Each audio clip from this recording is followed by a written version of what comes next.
Hello once again, this is your Highland Travelers. Well, ganito po no, sa mga kapwa ko dyang tipid na tipid minsan, napakaganda po dito sa area dito sa may Baguio Public Market sa may vegetable section. Dito kasi kaya mong pagkasyahin yung 100 pesos into a very very nutritious vegetable meal.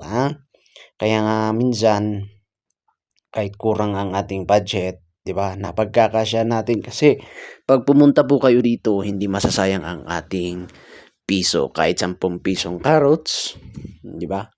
Isang perasong sibuyas, ganyan po.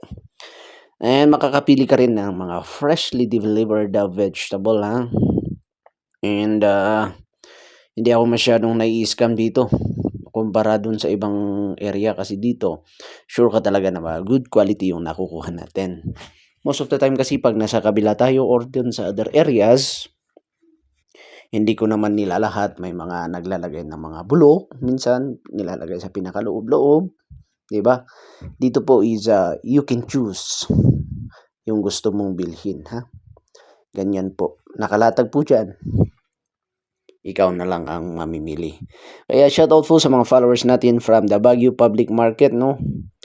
Hindi tayo masyadong nagbi-video-video dyan pag nagmamarket tayo. Pero ngayon, napigdihan po tayo ng chance kasi day off po natin, mga sir and ma'am, And sa mga kargador din dyan, huwag kayo masyadong pasaway sa kalsada, okay?